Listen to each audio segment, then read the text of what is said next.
Hi, welcome. I'm Anna and I'm a knitter out in Alberta, Canada, where it is very much winter. I live here with my family and this is my little corner of the internet where I talk about my knitting life, and I hope that you will stick around.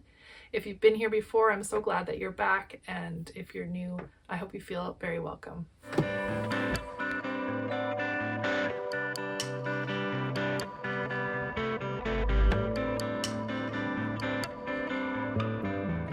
We made it back here for another knitting episode, and I'm really glad you're here. If you're coming back, thank you so much, and if you're new, I hope you will stick around for a little bit.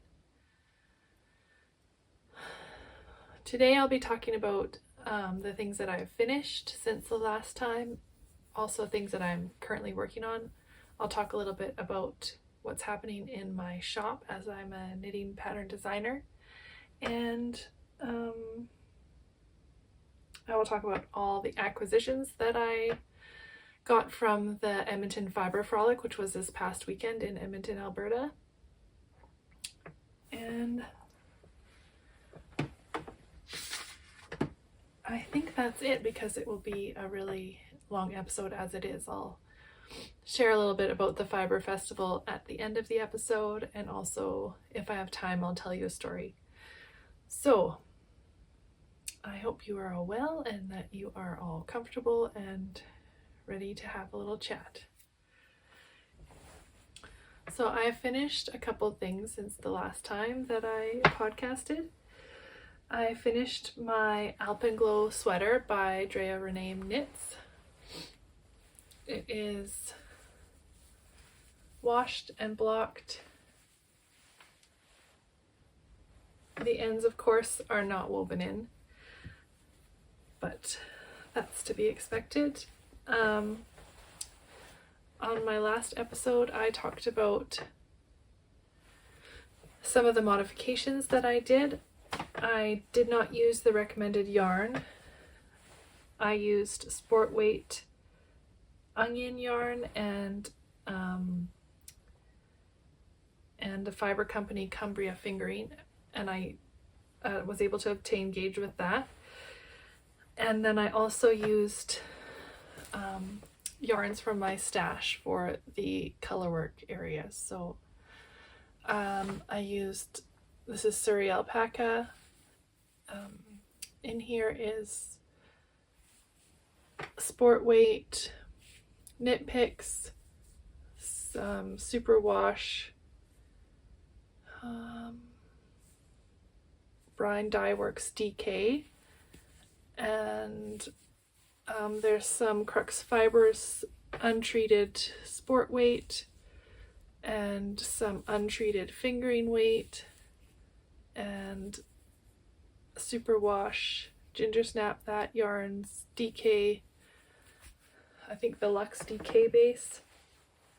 So this is, for example, on the corrugated ribbing on the hem, there is 3 different yarns here. There's one in the middle, and there's one on the end. And the 2 of them are DK weight superwash, and the one on the end is untreated fingering weight. So one thing I didn't consider about, instead of using a color changing yarn as the pattern calls for and just using my scraps, is the number of ends.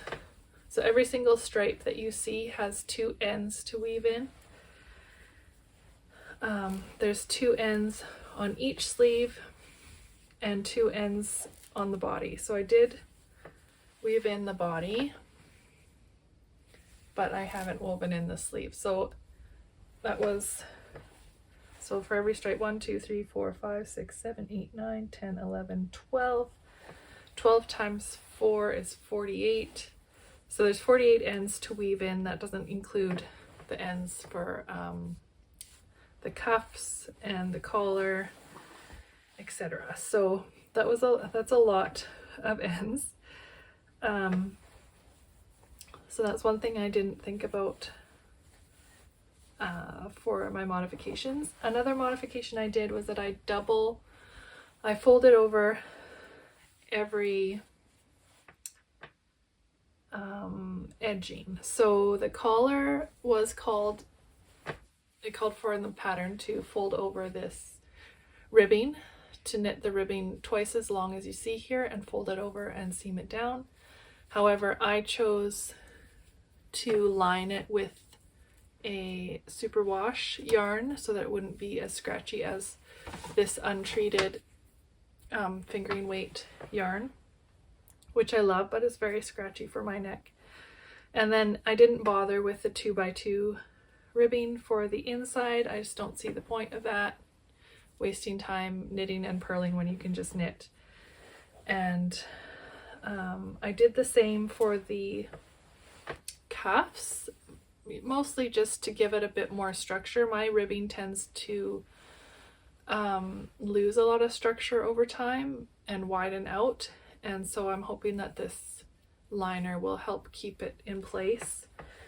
And then along the hemline, I also double folded the hemline, but that was because of my own error. I read the pattern wrong.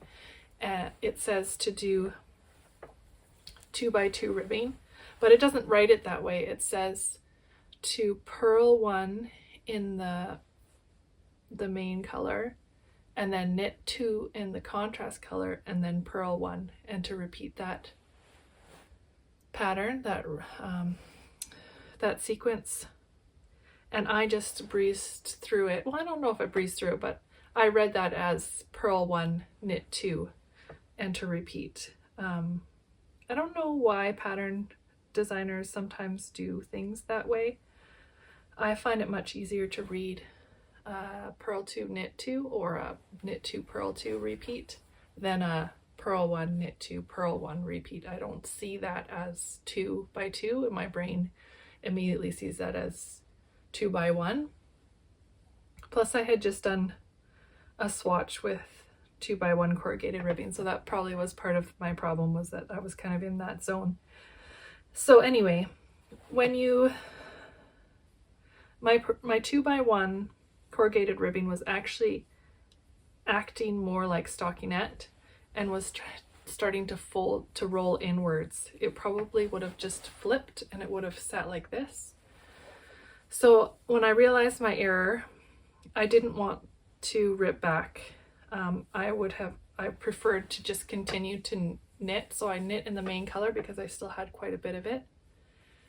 And I continued to knit until I had the same length as my corrugated ribbing, and then I bound it off and I seamed it together.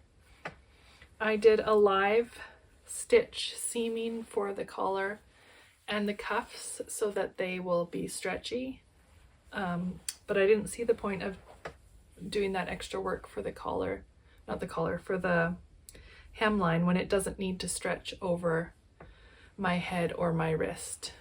It is not tight around my hips or waist, so it can be not very stretchy. So I don't know if you can tell, like this was bound off, and then I don't know what the stitching is called, but I just kind of like diagonal stitched along, and it has like 0 stretch. If this was a collar, it wouldn't go over my head. If the collar was the same size as my head or smaller. But this one was live stitched, and it's quite stretchy. So this was live seamed also, this collar, and it's quite stretchy. So hopefully it maintains its structure. Doesn't stretch out too much, but it is, yeah, a good stretchy seam. So I will show you what it looks like.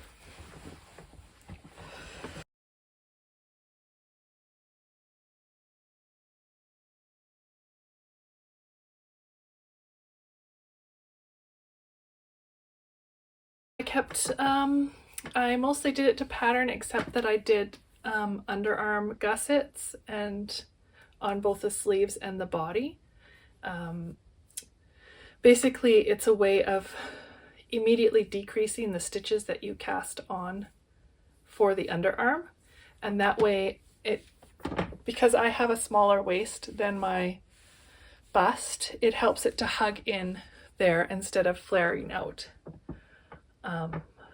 So yeah, that's what I did. So I didn't really follow the sleeve decrease pattern. I just did the underarm gusset, and then I work. So basically you're decreasing fairly rapidly, like here, you're decreasing all those stitches that you cast on. And then I didn't decrease to my elbow, and then I just decreased to the final cuff stitch count as called for in the pattern. I don't know if you can see these little elastics. Those are my stitch markers. I couldn't find any of my removable stitch markers to mark where my decreases were on my sleeve so that I could replicate it for the other side. So one of my favorite stitch markers is baby hair elastics. And another great thing about them, well, one great thing about them is that they don't fling off like plastic ones do. They have just enough grip that they stay on the needles.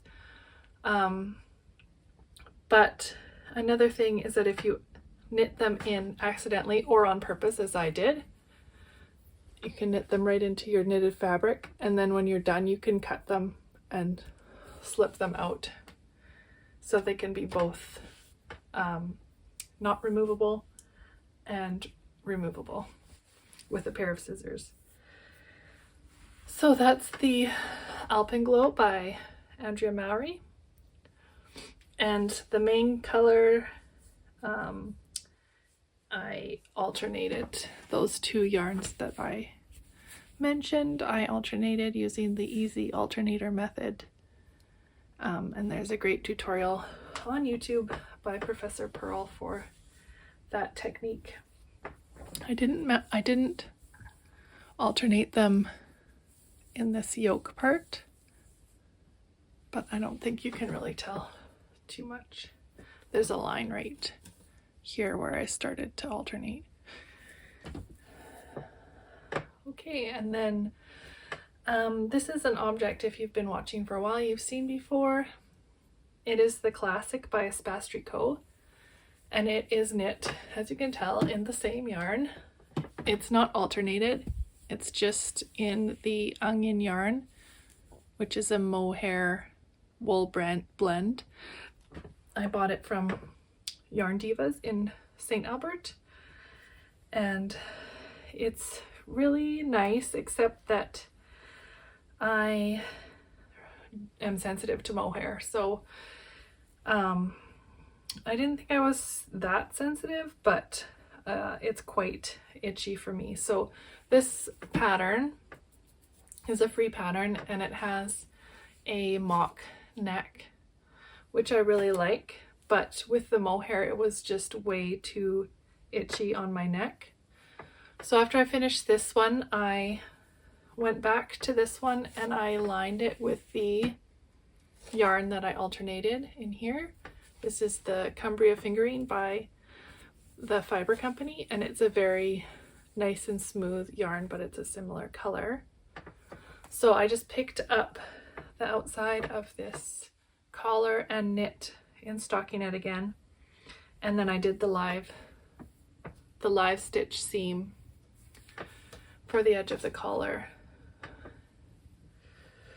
to try to make it a little bit more wearable. Unfortunately, I don't know. I think I will need to wear a long sleeve shirt under this because it is still quite itchy. And I'm not about to fully line this in some less itchy yarn, but I will show you what it looks like.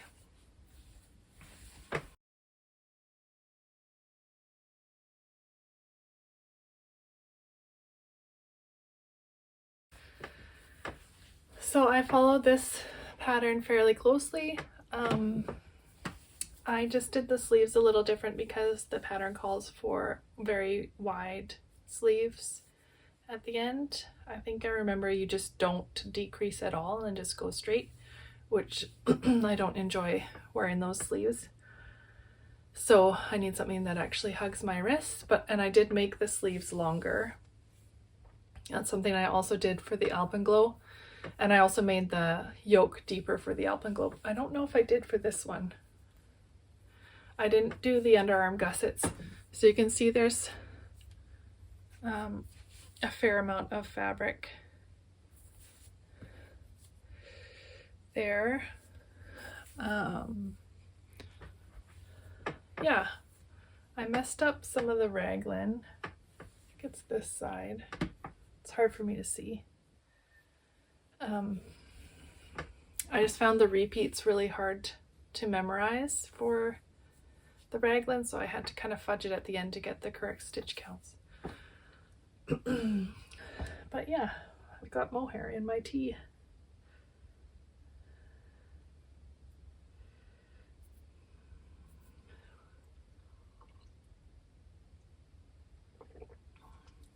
It's so cold today.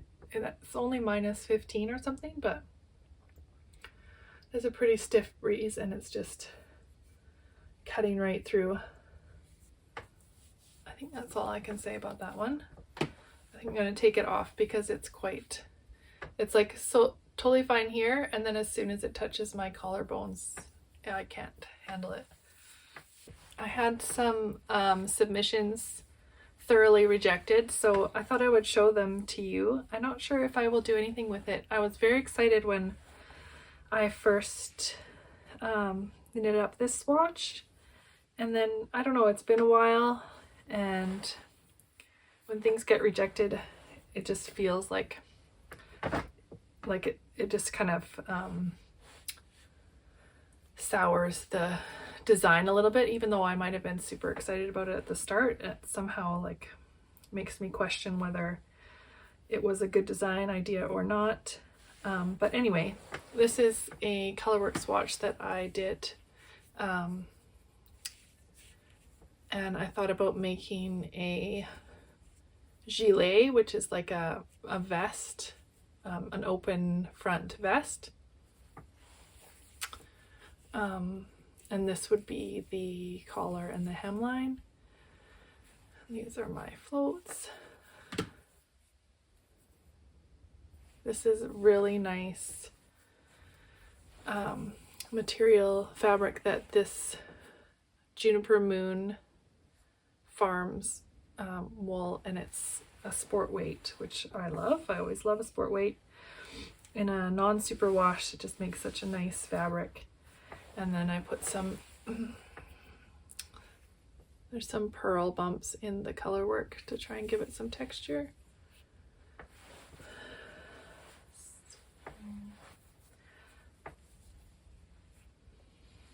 Not much to say about that. Okay, now we're going to go on to works in progress. So my main work in progress is the Gardy Cardi, which you all saw last time. All I have done so far is work on the sleeves. So I have 2 sleeves started.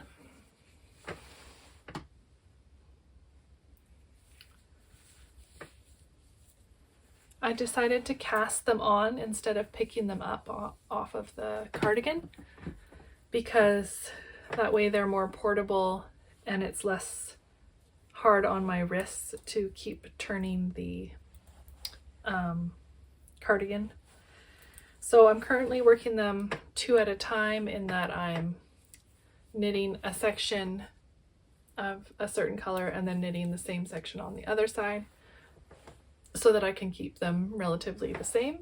They're a little bit different, but as long as they're sort of close, then you won't be able to see much of a change between them. So I had originally planned, I have mohair everywhere, to pick them up from the cardigan and work them in reverse stockinette, as in that the pearl bump side shows. But I'm not really sure whether I like that more or not. Let me see if I can put it on and get a better idea. So let me see if I can do this without pulling all my stitches out.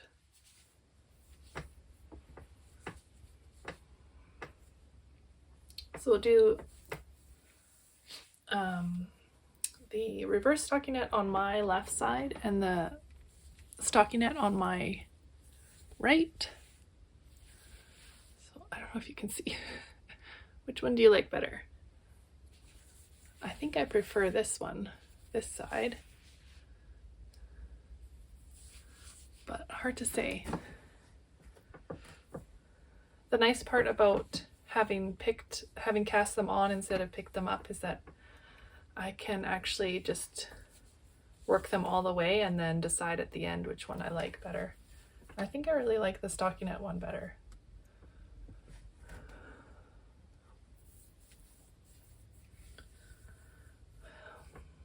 So yeah, I think if I can find time to get these sleeves done, then I really could send it to the tech editor and get the body and the sleeves tech edited, and then I could figure out what I'm doing with the collar and the cuffs and hemline while testers are working on the main body part.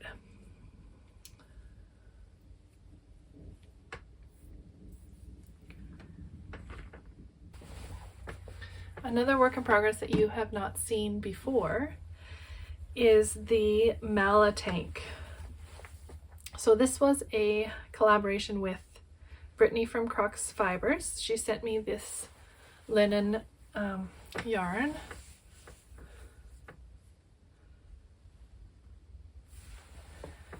And I made this top-down tank top.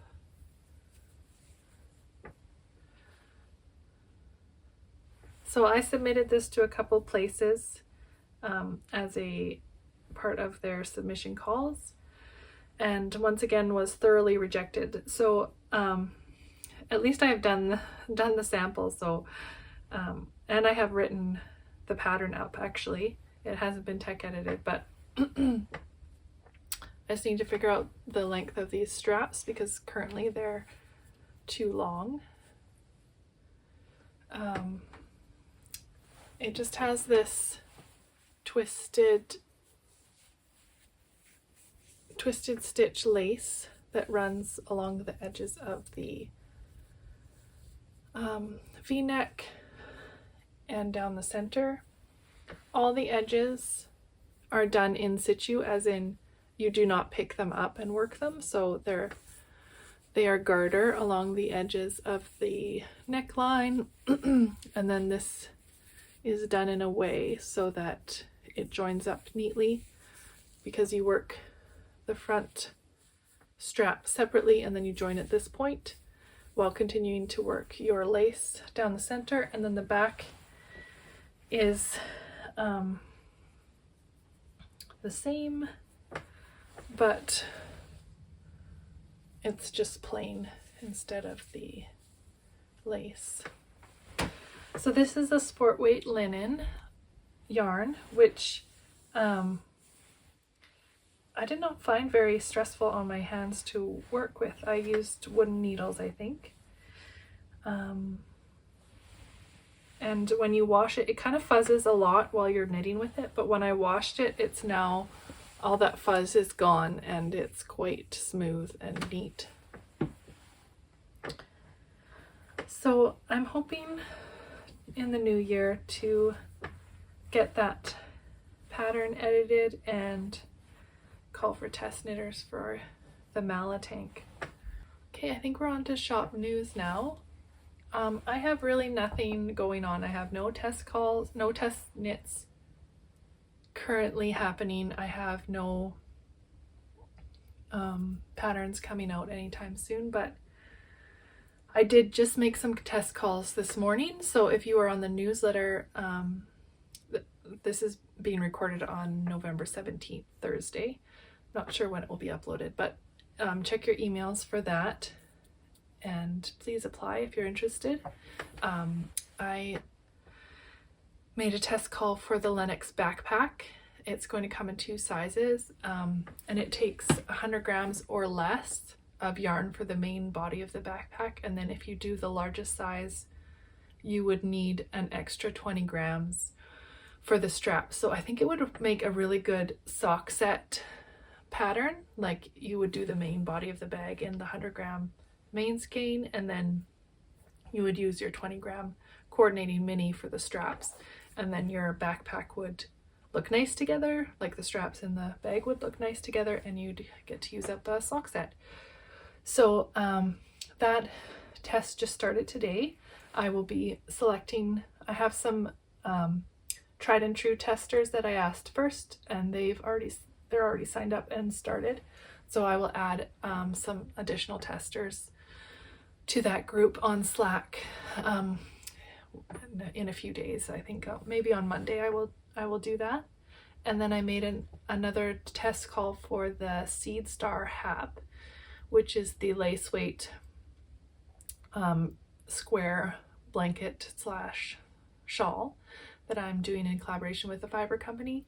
They sent me yarn and asked me to release it in July, so that's when the test deadline will be due. The Lennox backpack will be due mid-December. So one short test call and one longer. I did pass on my Seed Star hat to my mom because I don't want to knit on it anymore.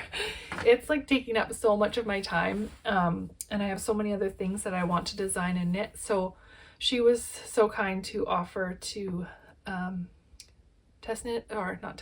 sample knit it for me. And if she can't get it done, I might actually try to look for a sample knitter. If that's something you know anything about, I'd love to hear about it. I've never hired a sample knitter before. It is quite simple knit, I believe. It's quite repetitive, but it gets huge, and you have all the stitches. It's worked in the round, so you have at the end you have 1,000 and some stitches on your needles, so it's a lot of stitches to keep track of. So it can be, I think it would be overwhelming for some sample knitters, even though it's not a very complicated construction.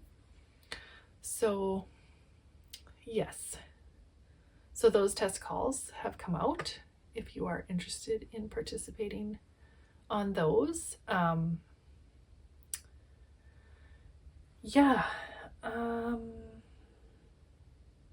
Oh, and then another shop news update is that one of my patterns turned 10 years old this year. My first paid for pattern was the worsted weight elf hat. There's a fingering weight elf hat that was the very first pattern I designed, but I offered it for free. It only comes in one size.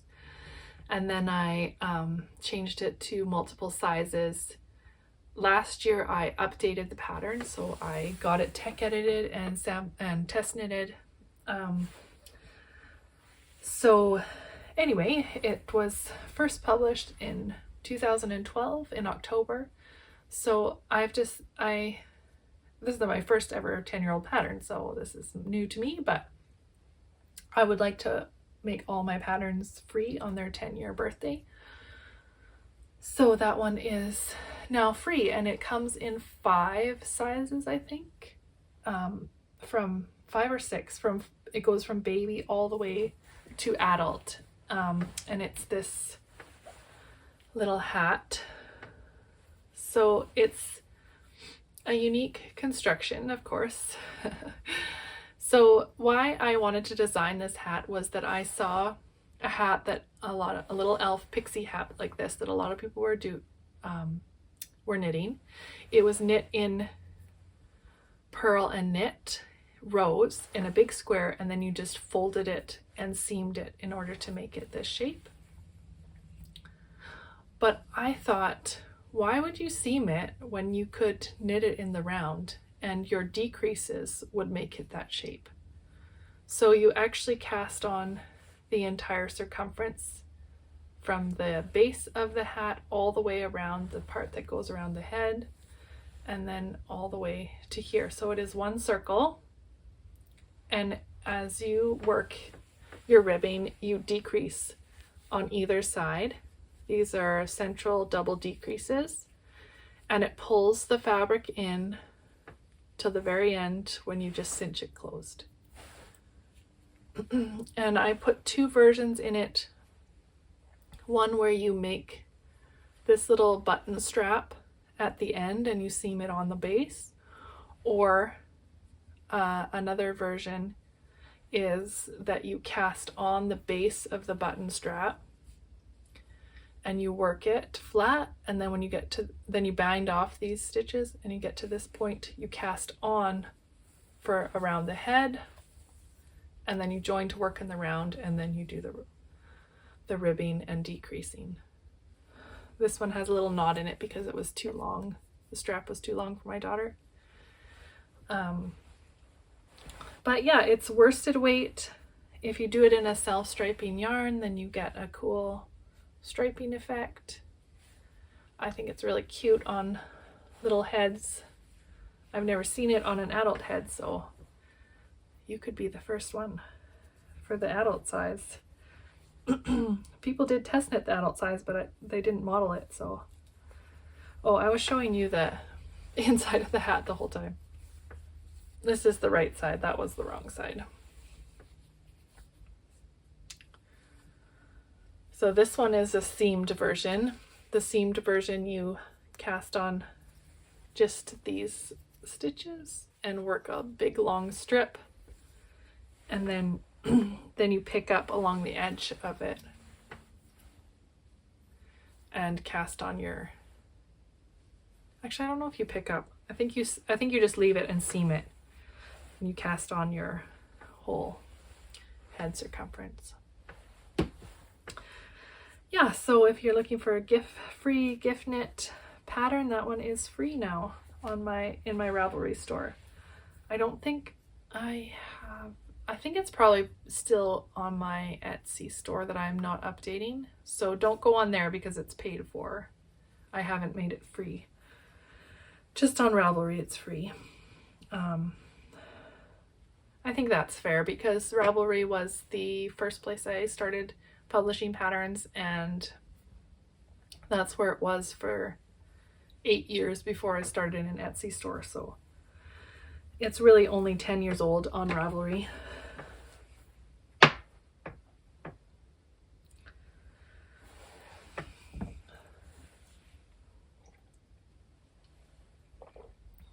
Okay, now we're on to the fun stuff, all the things that I got from the Fibre Frolic.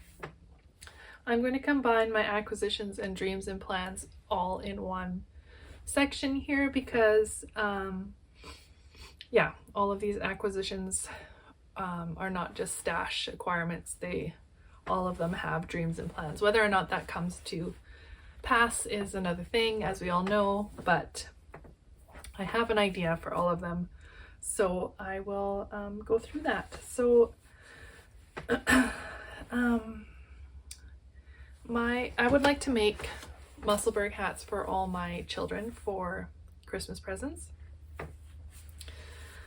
Some of my kids are very particular about knitwear, and especially my daughter does not like any knitwear. So I think having the Musselburgh where the stockinette side, the knit side, is touching your skin would probably be better for her, and I picked a superwash yarn.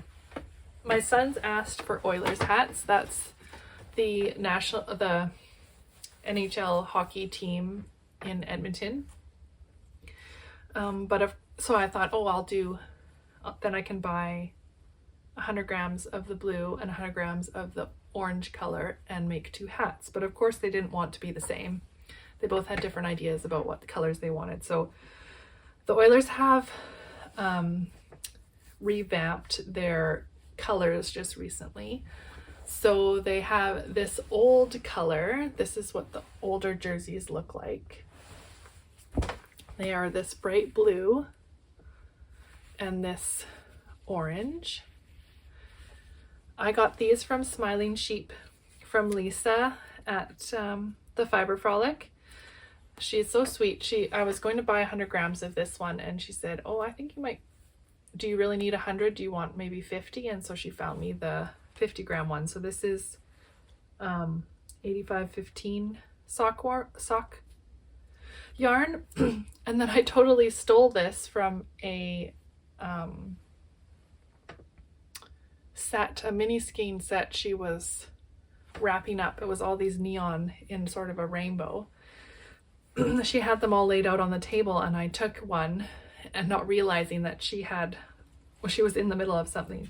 But she is so sweet, and she sold it to me anyway. It is absolutely the perfect color for the Oilers, and these two are really great together. So that's for my one son.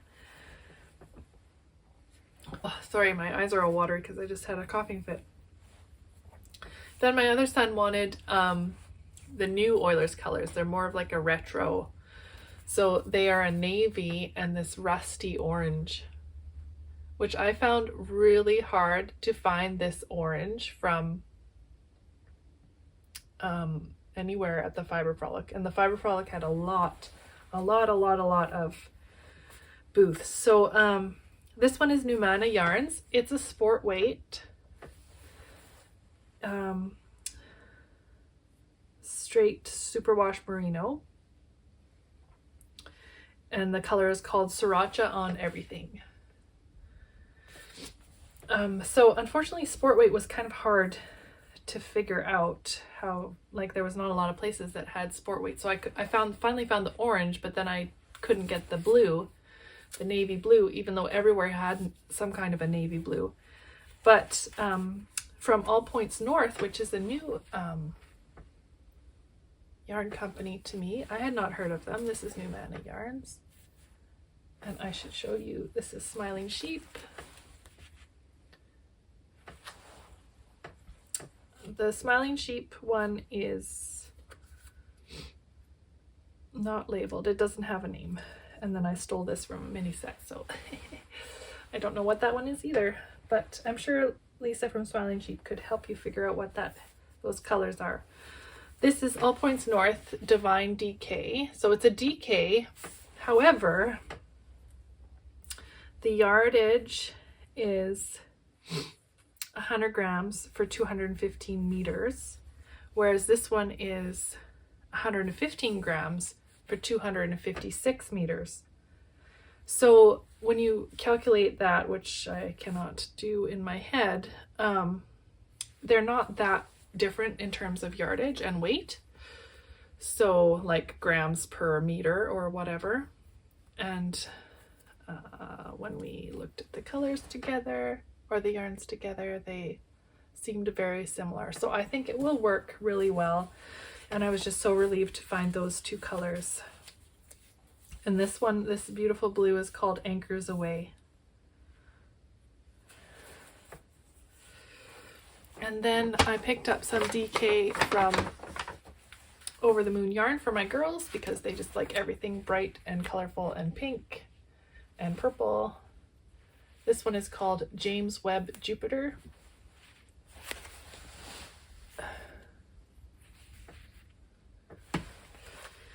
And this one is called New Growth.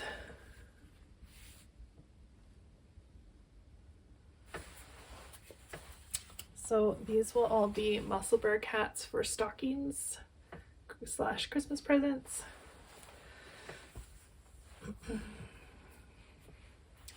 And I stopped by the Rosebud River Fiber Mill booth. They grow and process their own wool yarns and also process other people's yarns. So I wanted to talk to Alex about sending my sheep fleece there to get processed. And they just have, like, I cannot describe how soft this is. It's a 80% Targhee lamb wool and 20% alpaca. And I would like to make myself a hat out of this. It is so soft. Like, there is zero itch factor. And it says it's sport weight too. So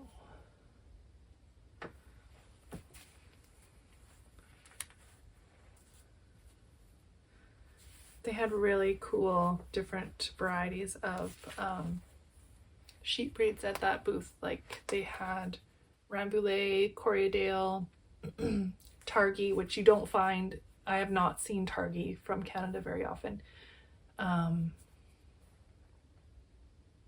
BFL. Yeah, and she had this roping stuff that you can make rugs. It was 100% alpaca, and made these amazing soft rugs. Anyway, that was really a great booth. Whoops, sorry.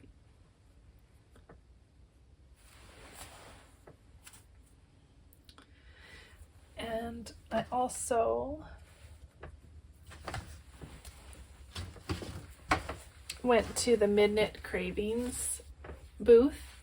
I love Mid-Knit Cravings. They're from Saskatchewan, and I'm originally from Saskatchewan, so of course I already like them a little bit.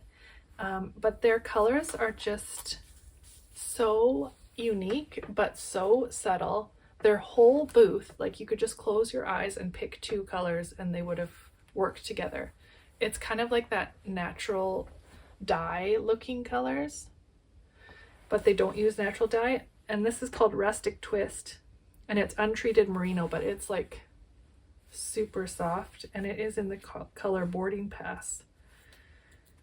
And this one is so it's kind of a worsted weight. It's 225 meters by 100 grams, which might be more like a DK, but honestly I think you could work it. They had it knit at a couple swatches knit at different gauges, one at worsted weight and one at DK, and they both looked great. So I would like to design and knit a vest. I would like to design a Lennox vest. I'm thinking like a crew neck with a folded collar in the Lennox pattern, and a little bit longer, kind of more positive ease, but not too boxy, like a cozy, snuggly vest in those colors.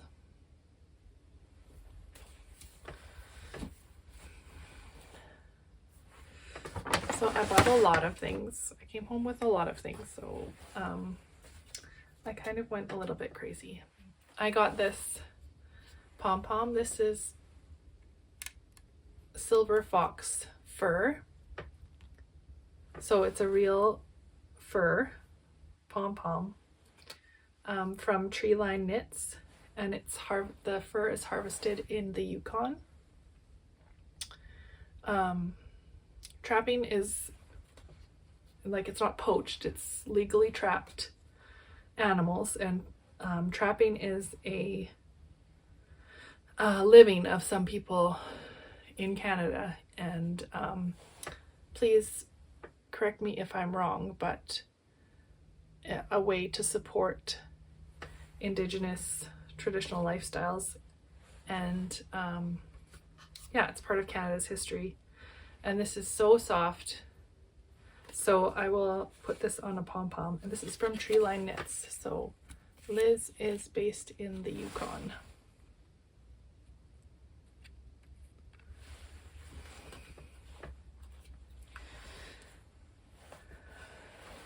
This would be, maybe I can make a hat out of some extras from my vest.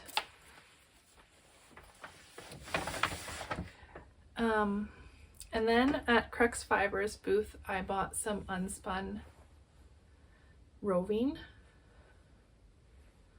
So I'm not exactly sure what I'm going to do with these plates, but I'm thinking I would make like a cardigan maybe. It's so soft. There's like no itch factor on this one. I've never worked with unspun before, so I'm excited to try that. Brittany recommended that I hold them together and for a little bit more strength, so I might do that. I have some ideas for a cardigan that actually has buttons this time. I don't have any information about what color those are. I don't know that they are repeatable colors though, because I'm pretty sure it's just a sheep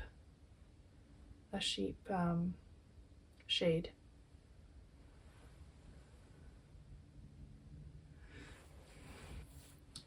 Okay, I stopped by the K-Zip Knits booth also. I really like their colors.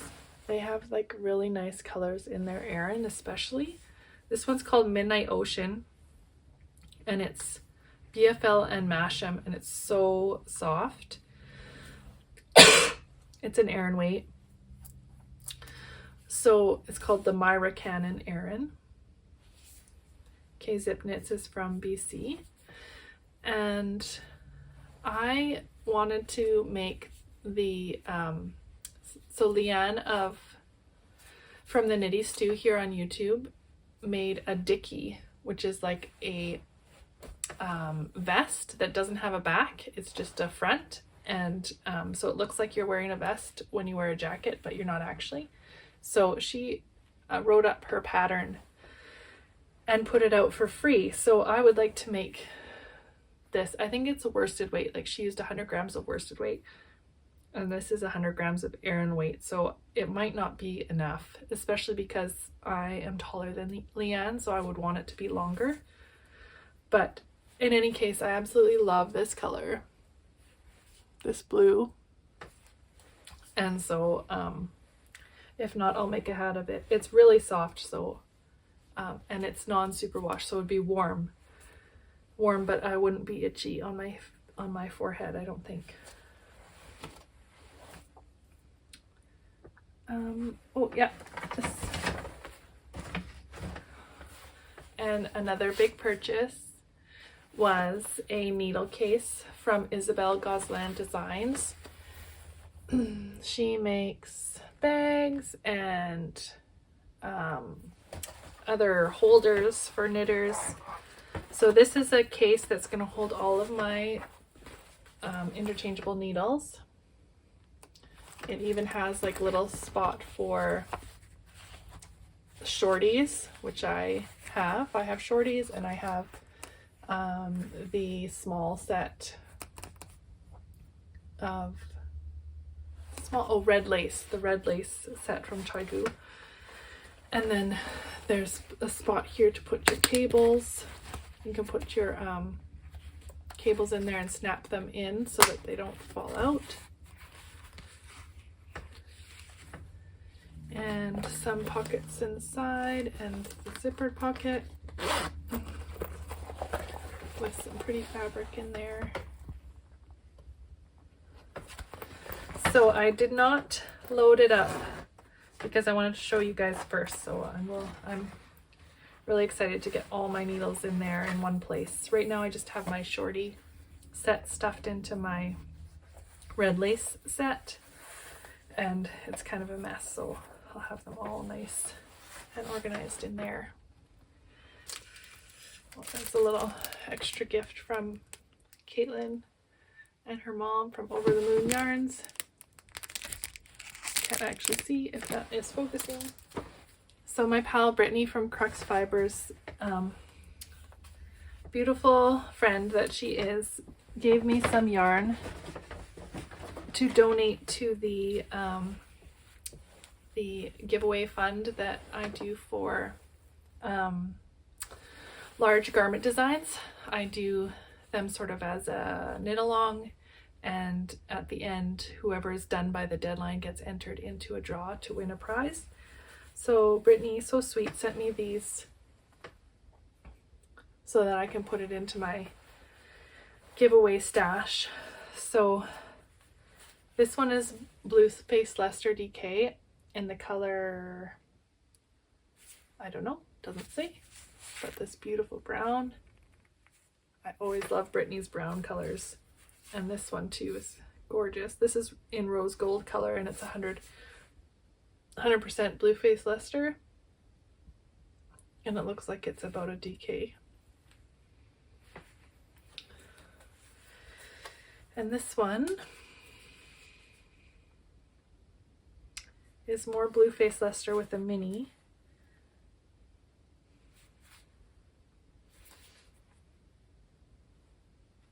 Yeah, it looks like a DK also.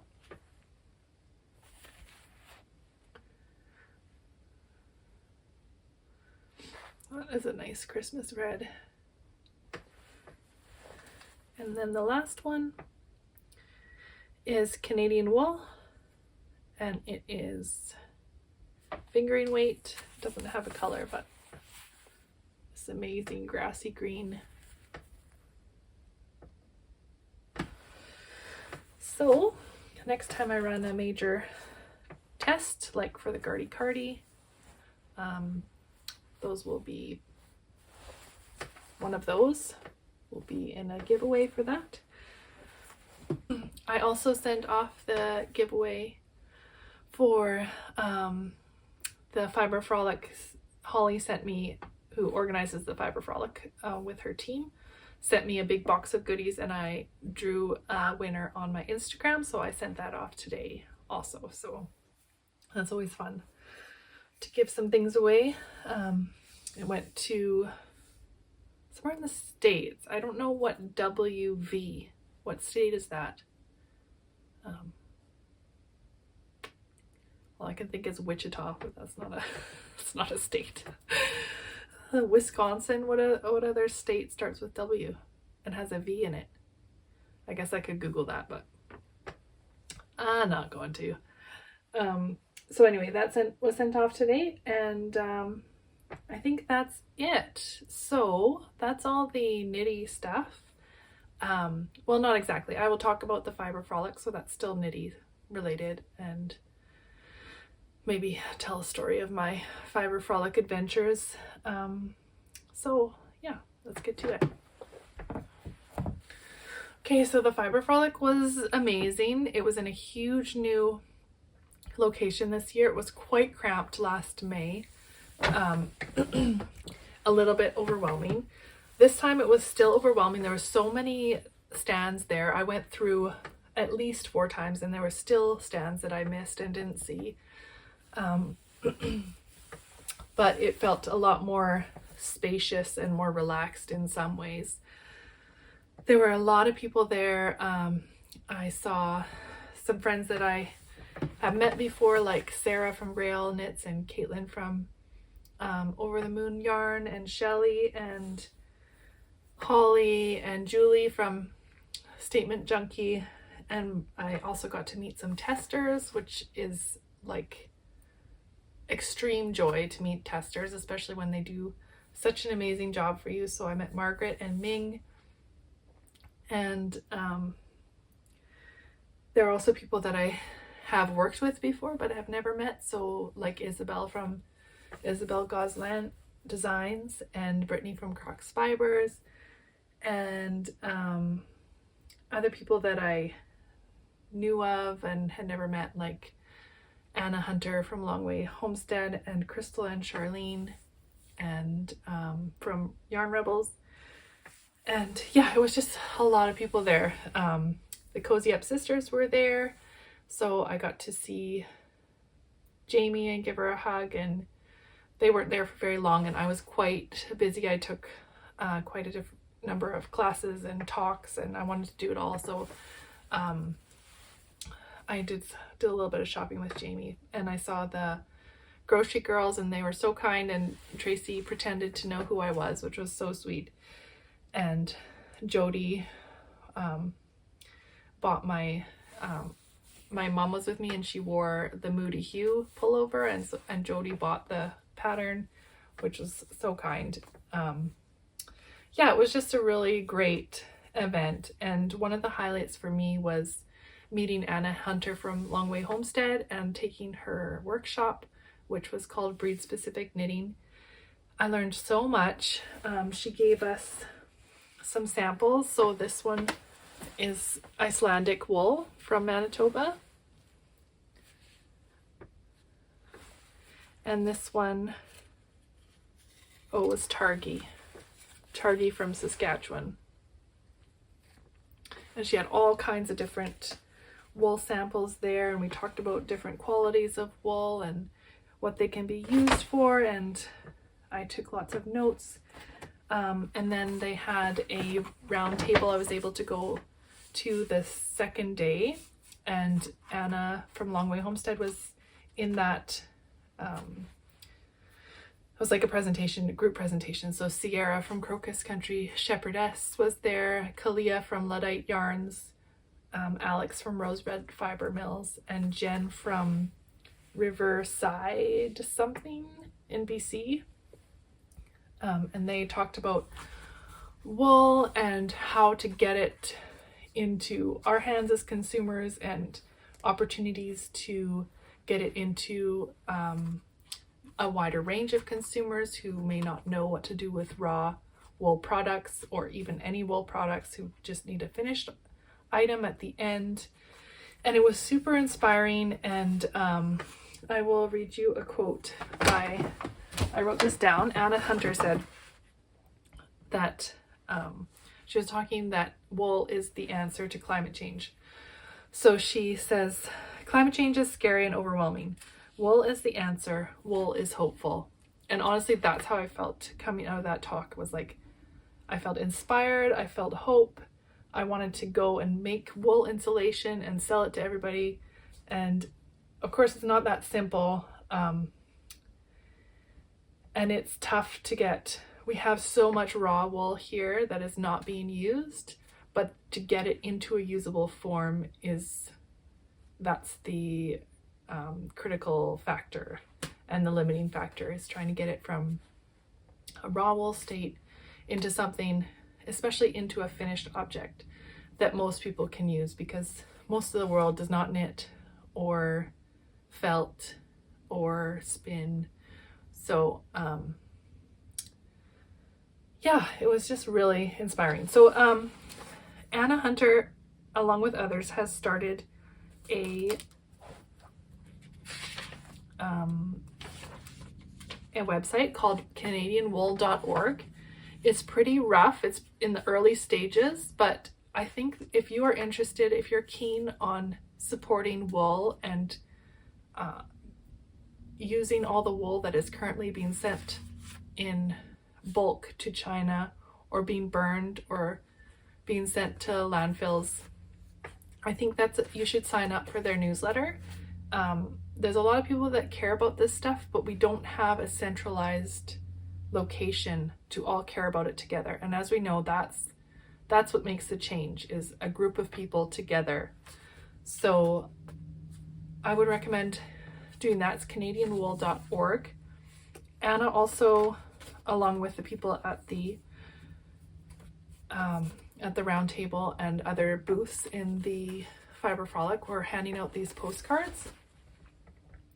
And they have a little letter on the back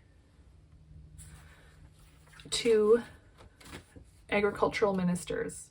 So this is really only for people in Canada, but you can go onto the website and you can request these postcards. One of them has postage paid already. The other one you have to just add a stamp. It's all written out there, and we are basically asking agricultural ministers to consider and value wool, and to put money behind it, basically. So it talks all about why we should be valuing wool in terms of climate change, why we should be in terms of just our own industries here in Canada. So I'll just read quickly. It says, so this is for agricultural minister in Alberta, and this is the federal one, federal agricultural minister. There was a time limit for these. I think it's the spring, so should get that done before that deadline so that some money can come towards wool growers. So this one says, to Honorable Nate Horner, who is the Alberta Agricultural Minister. Alberta does not currently have a comprehensive strategy for growing the wool industry. If wool processing was enhanced and supported in communities across the province, we would see tangible benefits, such as reduction in emissions from the transportation of wool overseas. So shipping wool over to China and then shipping finished goods back is extremely environmentally harmful. Ships don't even use diesel. They use something even worse for the environment called something oil, fuel oil. I don't know, but it's bad. It's not good. So reduction in emissions from the transportation of wool overseas, increased carbon sequestration,